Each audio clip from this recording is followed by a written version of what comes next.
नमस्कार, बखबर में आपका स्वागत है। मैं हूं राघवेंद्र सिंह। बखबर में आज हम बात करेंगे मध्य प्रदेश के नौजवान वोटर पर, और नौजवान में भी खासतौर से वो जो पहली बार वोट डाल रहे हैं। फर्स्ट टाइमर पर सबकी नज़र है, क्योंकि युवा वोटर थोड़े से भावुक होते हैं और पहली बार का वोटर जो होता है वो तो और भी ज़्यादा रोमांचित होता है कि वो वोट डालेगा और उसके वोट से सरकार बनेगी। मध्य प्रदेश में 22,36,000 ऐसे नवीन मतदाता हैं जो पहली बार मतदान करेंगे, और बीजेपी, कांग्रेस सहित सभी राजनीतिक दलों की उन पर नज़र है। हर पार्टी उनको अपने पाले में लाना चाहती है। इसके साथ साथ एक और चीज़ है कि आधी आबादी, जिसे हम कहते हैं कि महिला वोटर, उस पर भी सारी पॉलिटिकल पार्टीज़ की नज़र है। बीजेपी से लेकर कांग्रेस और आम आदमी party, Samajwadi party, Bahujan Samaj party, ये इस वोट बैंक को अपने खाते में लाना चाहती है। आज हम बात करेंगे यंग वोटर पर, फर्स्ट टाइमर वोटर पर, जिसे लेकर मध्य प्रदेश कांग्रेस के अध्यक्ष कमलनाथ ने एक चिट्ठी लिखी है, और उस चिट्ठी के जरिए वो चाहते हैं कि 22,36,000 नए मतदाता कांग्रेस को मदद करें। लेकिन इसी पर पलटवार किया है भाजपा के वरिष्ठ नेता, जो राष्ट्रीय महासचिव भी और इंदौर 1 से चुनाव लड़ रहे हैं, कैलाश जी का कहना यह कि ये जो वोटर हैं इनको पता नहीं है कि कांग्रेस के शासन में क्या स्थिति थी मध्य प्रदेश की, हालात क्या थे मध्य प्रदेश के। क्योंकि जब वोटर 18 साल के हुए हैं, उसके पहले 2003 तक कांग्रेस की सरकार थी, और उस समय इन मतदाताओं का जन्म भी नहीं हुआ था। तो कह सकते हैं कि भाजपा सरकार में जन्मे इन मतदाताओं को बीजेपी बताना चाहती है कि जो कांग्रेस आपको अपने पाले में लाना चाहती है, उस कांग्रेस ने मध्य प्रदेश की बड़ी दुर्गति की थी, और ना तो सड़क थी, ना बिजली था, ना पानी था। इसे शॉर्ट में कहते हैं कि बीएसपी, बिजली सड़क पानी के मुद्दे पर कांग्रेस को भाजपा ने हराया था। आज इसी पर विस्तार से बात करेंगे कि फर्स्ट टाइमर वोटर पर सबकी नज़र कांग्रेस और बीजेपी दोनों अपने पाले में लाना चाहते हैं।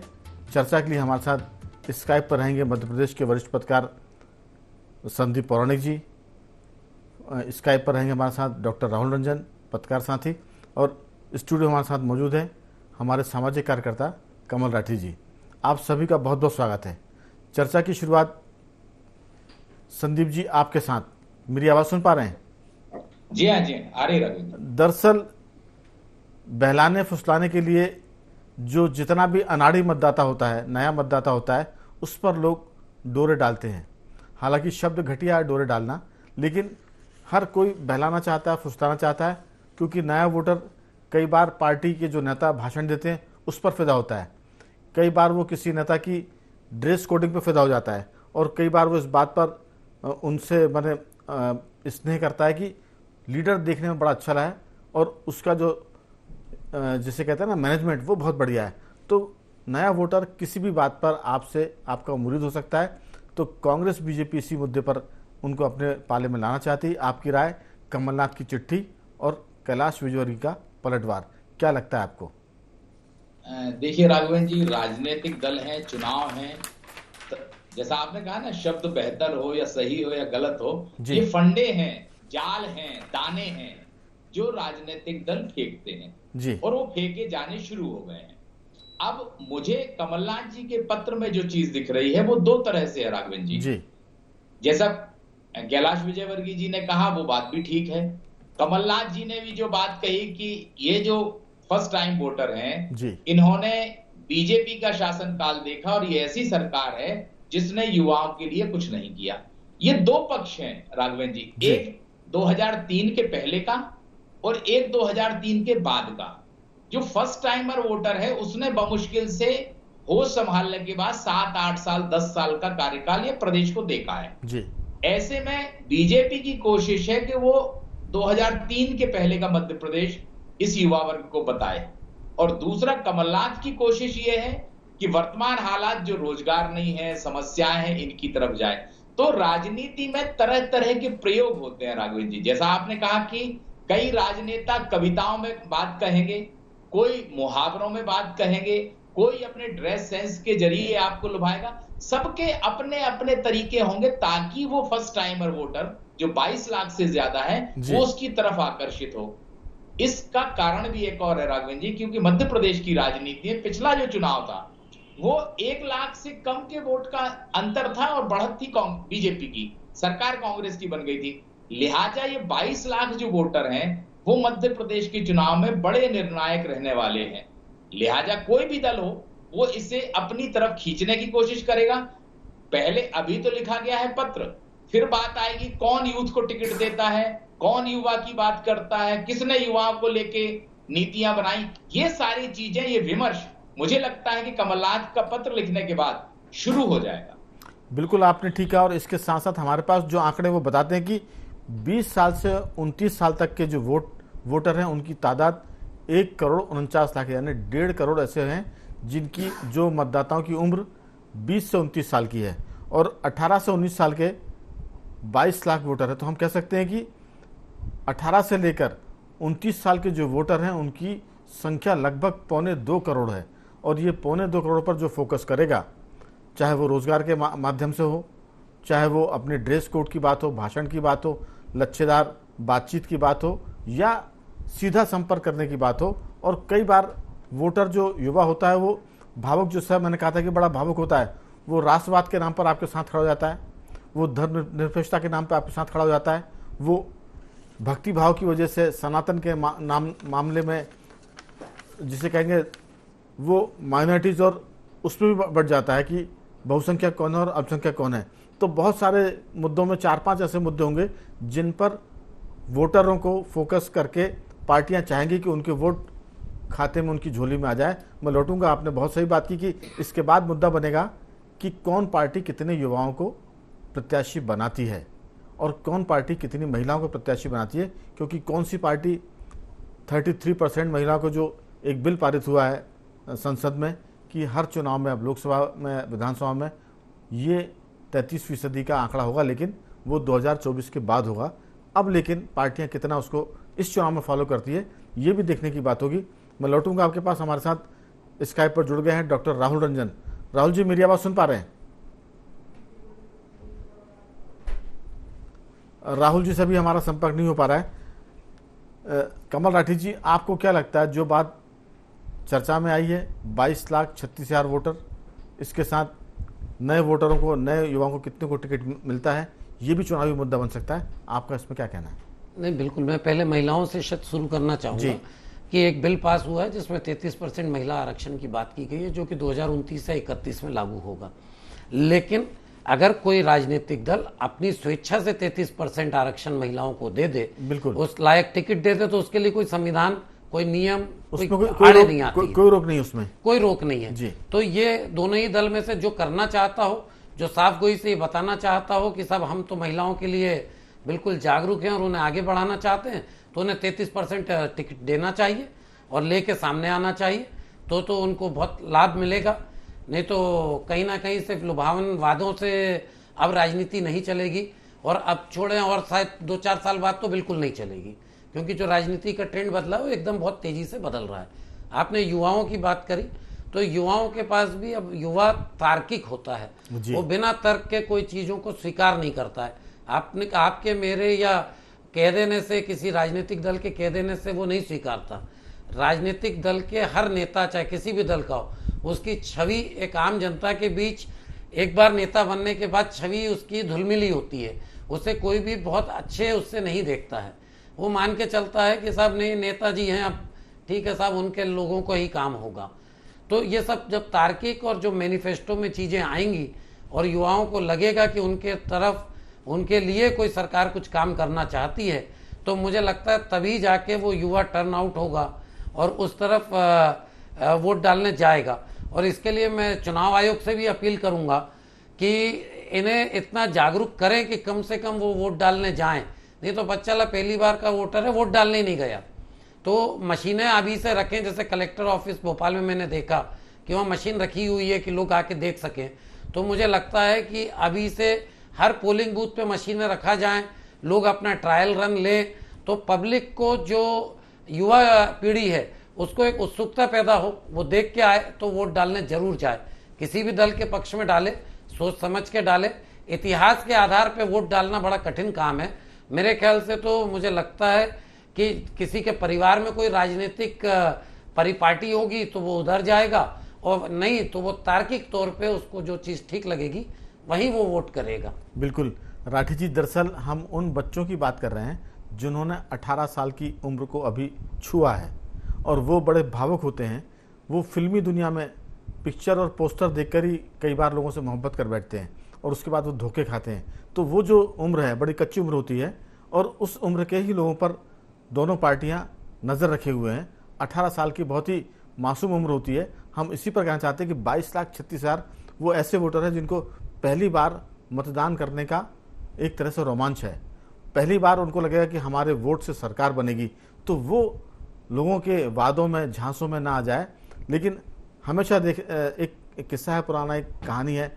डॉक्टर राहुल भी इस बात को और संदीप जी भी जानते हैं कि कई बार हमने देखा कि बचपन में पढ़ते थे कि वो बहेलिया आएगा, जाल बिछाएगा, दाने डालेगा और हमें उसमें नहीं फंसना है, और ऐसा कहने वाले पक्षी भी उसी जाल में फंस जाते हैं। ये तो हमने उनकी बात की जो बड़े समझदार और थोड़े से जिसे कहते हैं अगर नेगेटिव शब्द की बात है तो बड़े काइया किस्म के लोग भी फंस जाते हैं। लेकिन 18 साल का वोटर बड़ा सीधा होता है, भावुक होता है, उसके फंसने की गुंजाइश ज़्यादा होती है। डॉक्टर राहुल, आपकी इसमें राय, क्योंकि 22,36,000 नए वोटर हैं जो पहली बार वोट डालेंगे और वो सरकार बनाने में मदद कर सकते हैं, क्योंकि मध्य प्रदेश में मुकाबला बड़ा तगड़ा होगा, बहुत कांटे का होगा, नेक टू नेक फाइट होगी। अभी तक की जो स्थितियां वो ये बताती हैं, आपकी राय। डॉक्टर राहुल, आवाज सुन पा रहा है मेरी? राहुल जी से संपर्क नहीं हो पा रहा है। संदीप जी, आप ही इसका उत्तर दें कि जो पहली बार का वोटर है वो जरूर लोगों के झांसे में आ जाता है, जैसे पक्षी बहेलिया के जाल में फंस जाते हैं। राघवेंद्र जी, ठीक कहा आपने कि पहली टाइम का वोटर है। 18 साल और 19 साल की जो उम्र होती है वो बहुत भावुक किस्म का होता है। ये बात बिल्कुल सही है। और राजनेता जिस तरह के सपने दिखाते हैं, क्योंकि वो एक पढ़ाई के दौर से गुजरता है, वो देश और दुनिया को बेहतर तरीके से नहीं जानता। मैं ये मानता हूं, राठी साहब ठीक कह रहे हैं कि जो नई पीढ़ी है वो तार्किक है, तमाम सवाल करती है। लेकिन मुझे लगता है कि चुनाव जैसे विषय में जी वो उतने तर्क नहीं करती है, या जो हम लोग देख रहे हैं युवा पीढ़ी को, वो चुनाव को लेकर उतने तार्किक सवाल नहीं करती है। हाँ, वो मुद्दों पे जरूर चली जाती है। राष्ट्रवाद हुआ, सनातन हुआ, राहुल गांधी की बात है, कमलनाथ की बात है, शिवराज की बात है, इन पर वो बहने जरूर तैयार रहता है। वो जिसे बेहतर समझेगा, जिसे लगेगा कि राहुल गांधी कल का नेता है या मोदी जी जो कर रहे हैं वो बेहतर कर रहे हैं, तो मुझे लगता है कि उसी परंपरा को आगे बढ़ाने के लिए और वोट हासिल करने के लिए कमलनाथ ने वही तो पत्र लिखा है कि आप छिंदवाड़ा देखिए कि छिंदवाड़ा में मैंने क्या किया। तो जो मध्य प्रदेश का युवा है वो भी छिंदवाड़ा मॉडल तो सुन रहा है। राघवेंद्र जी, हम लोग भी सुनते आए हैं, बहुत से लोगों ने छिंदवाड़ा देखा भी है, जाके भी देखा है। तो वो ये बात कर रहे हैं कि छिंदवाड़ा का कोई एक हब बना दिया हमने रोजगार का, और हम चाहते हैं कि मध्य प्रदेश को भी इसी तरह से बनाया जाए। युवा की सबसे बड़ी जरूरत आज रोजगार है राघवेंद्र जी, और कमलनाथ ने इस पत्र के जरिए कहीं ना कहीं युवा मन पर वो चोट करने की कोशिश की है कि अगर मैं सत्ता में आऊंगा, अगर मैं मुख्यमंत्री बनूंगा, तो मध्य प्रदेश के युवाओं को रोजगार के बेहतर अवसर दिलाऊंगा। मुझे लगता है कि कमलनाथ ने ये बड़ा स्टेप लिया है और बड़ा कदम बढ़ाया है। बिल्कुल, जैसा हम बार बार दोहरा रहे हैं कि कच्ची उम्र होती है, वो फिसल जाते हैं। हमने देखा कि इसी उम्र के लोग सबसे ज़्यादा जोखिम भरे काम करते हैं और इतिहास भी रचते हैं, और कई बार ये फिसल कर अपने आप को आत्मघात भी करते हैं। तो ये उम्र ऐसी है जिस पर सबकी नज़र है कि इसको हम किस तरह से अपने जाल में फंसा लें।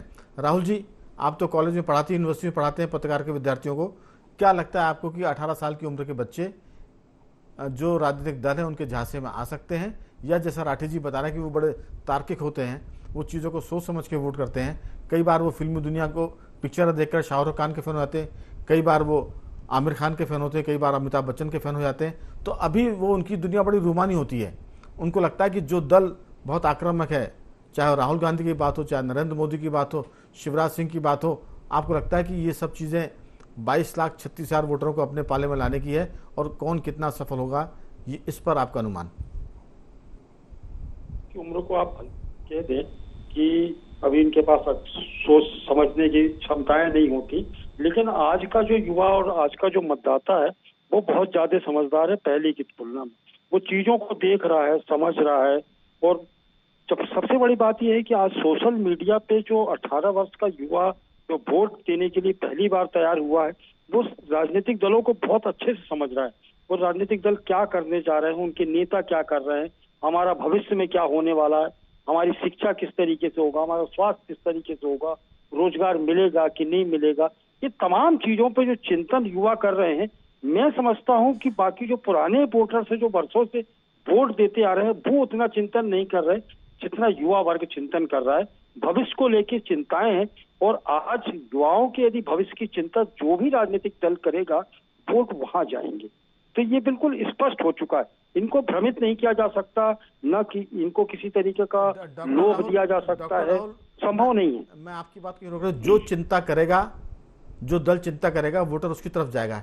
चिंता करने में तो सारे दल बड़े माहिर हैं, वो इतनी चिंता करते हैं कि जितनी चिंता खुद वोटर नहीं करेगा, लेकिन सरकार बनने के बाद वो गफलत में आते हैं, वो उनको बहला के फुसला के निकल जाते हैं।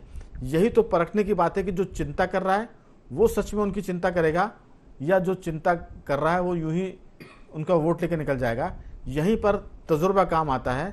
जो नए बच्चे हैं वही वो फिल्मी दुनिया की कहानी जैसे रूमानी होते हैं, उनको हम जानते हैं कि कितना भी वो जागरूक हो, लेकिन उम्र का जो तजुर्बा होता है वो तो उम्र के साथ ही आता है। 2-4 बार जब वोट डालेगा, लोगों की सब चीज़ें समझ आए कि कौन बोलता है, कौन काम करता है, तो हमें लगता है कि ये पहली बार का वोटर तो ज़रूर सबके निशाने पर है, टारगेट पर है। आप भले कुछ भी कहें कि बहुत समझदार है, वो बातों में नहीं आएगा, लेकिन हम देखेंगे कि वो बातों में आएगा और फंस जाएगा। आपकी राय?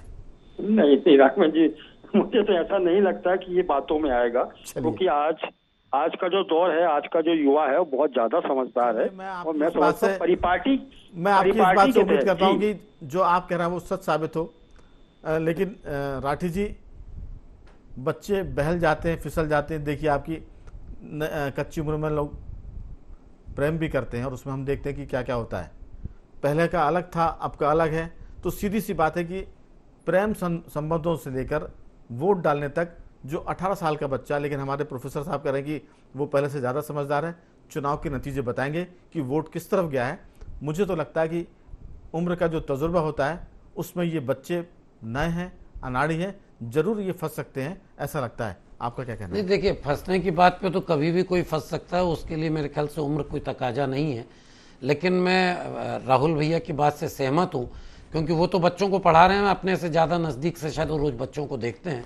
लेकिन मैं देखता हूँ जैसे कॉलोनी में भी बच्चे होते हैं, तो वो सब ये भी कंपेयर करते हैं कि अरे यार, वो उसको स्कॉलरशिप मिली, मुझे नहीं मिली, फलाना हुआ। तो काफ़ी चीज़ों पे उसको स्कूटी मिली, मुझे नहीं मिली, स्कूल में ये मिलता है, ये नहीं मिलता है, किसको मिल रहा है, किसको क्या फ़ायदा मिल रहा है। तो ये सारी चीज़ें मुझे लगता है युवा मन को बहुत जल्दी, जो आपने कहा, प्रभावित करता है, ये प्रभाव डालेगा। तो इस प्रभाव में उनका निर्णय गलत सही हो सकता है। फंस गया ना, यही तो मैं कह रहा हूँ आपसे। ये फंसेंगे तो इसमें अल्टीमेटली किससे पार्टी को फायदा नुकसान होगा ये कहना बड़ा मुश्किल है। लेकिन कोई लोक लुभावन वादे अगर आ जाएं, उसमें फंस जाए, इस बात से मैं सहमत नहीं हूं। जो अनुभव वो 10वीं में, 11वीं में, 12वीं में, 18 साल मतलब लगभग यही उम्र है जब 18 साल आदमी को होते हैं। हाँ। तो वो जो अनुभव अपने साथ के बच्चों के साथ, वहां पर जो इक्वलिटी का जो हमारा संविधान कहता है उसके विपरीत जब लोगों को कुछ चीजें फायदा नुकसान दिखता है, तो वो कहीं ना कहीं सत्ताधारी दल को भी नुकसान पहुंचा सकता है, और विपक्ष उसको समझा पाने में फायदा लिया तो उसको फायदा पहुंचा सकता है।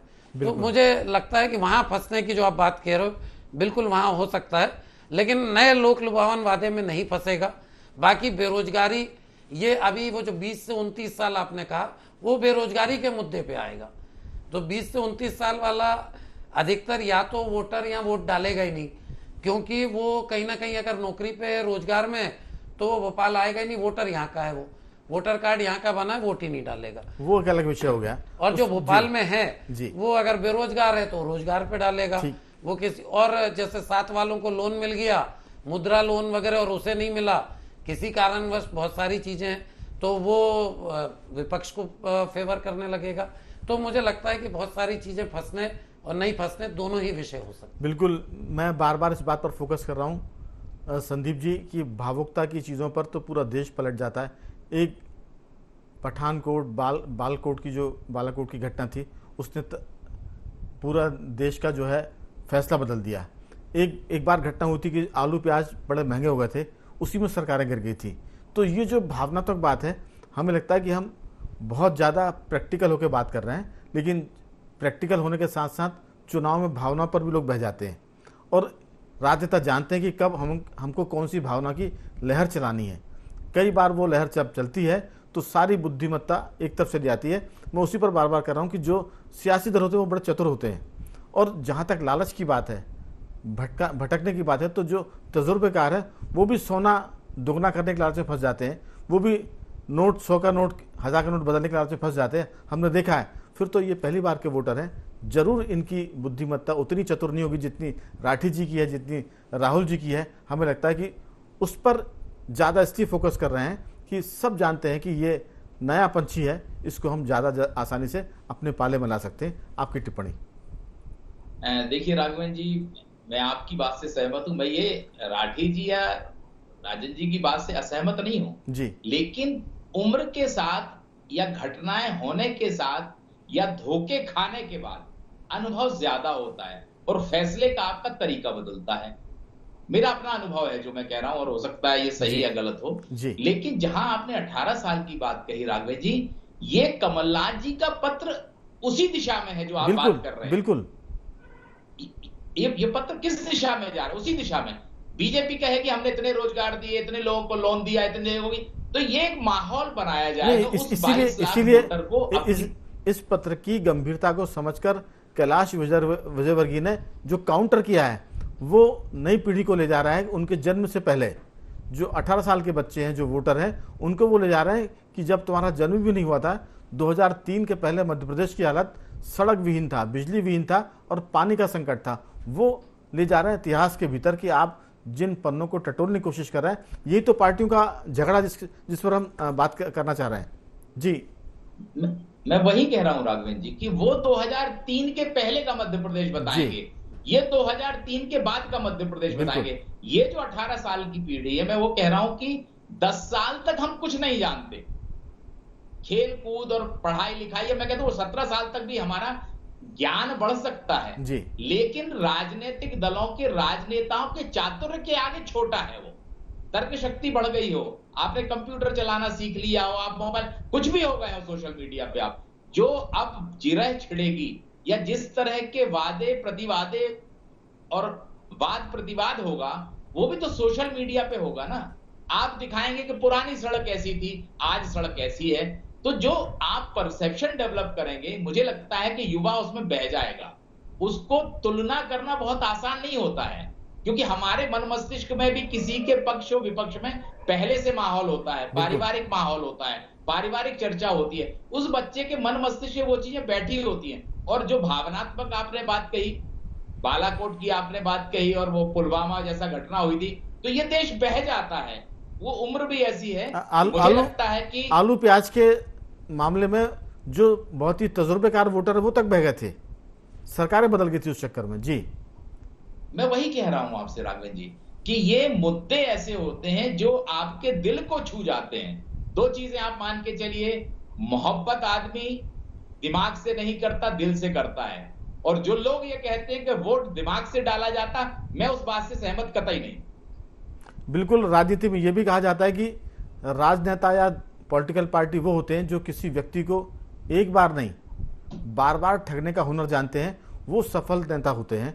तो राजनीति में ऐसे हमने कई चेहरे देखे जो एक बार अपने क्षेत्र के लोगों को न केवल बहलाते फुसलाते, बल्कि हमने देखा कि वो 3-3, 4-4 बार उनसे वादे करते हैं और फिर 5 साल गुजर जाते हैं। जी राघव जी, एक चीज मैं जोड़ना चाहूंगा। आप ये देखिए, कई राजनेता ऐसे हैं जो अपने संसदीय क्षेत्र में कोई काम नहीं करते, लेकिन वे किसी के यहाँ 13वीं में पहुंच जाते हैं, बेटे की शादी में पहुंच जाते हैं, बेटे के जन्मदिन में पहुंच जाते हैं, चौक में पहुंच जाते हैं और वो चुनाव जीत जाते हैं। बिल्कुल। तो ये है क्या? ऐसे भी हमें समझना होगा। बिल्कुल, यही बात मैं कह रहा हूं कि इस तरह की चीजें अभी आएंगी चुनाव में। और 18 साल का जो बेचारा वोटर है, जो नया वोटर है, या जो 18 से 29 साल का वोटर है, वो कहीं ना कहीं इस मामले में फंसा। क्योंकि राजनीति में जो लोग होते हैं वो बड़े चतुर होते हैं, पारंगत होते हैं, उनको बार बार ठगने का हुनर आता है और जो इसमें पारंगत होता है वो चुनाव जीतता है। लोग कहते हैं कि कुछ नेता तो ऐसे भी हैं जो जीवन भर आपको ठग सकते हैं, हर 5 साल में आपसे नया वादा करेंगे, नए अंदाज में आपको बहलाएंगे फुसलाएंगे और फिर आप रूठ भी जाएंगे तो मना कर ले आएंगे। तो जो दल, जो लीडर इसमें होशियार होता है, अक्सर हमने देखा कि काम नहीं करने के बाद भी वो जीतते चले जाते हैं। देखते हैं इस बार के चुनाव में क्या स्थिति बनती है। नया वोटर, नया पंछी किसकी डाल पर जाकर बैठता है और किसको जिताता है, ये तो रिजल्ट बताएगा। बखबर में आज सिर्फ इतना ही। तीनों मेहमानों का मैं धन्यवाद करूंगा। संदीप जी आपका साधुवाद, राहुल जी आपका बहुत बहुत धन्यवाद, कमल लाठी जी आपका बहुत बहुत धन्यवाद कि आपने चर्चा में हिस्सा लिया। बखबर में आज सिर्फ इतना ही। बने रहिए हमारे साथ और देखते रहिए IND24।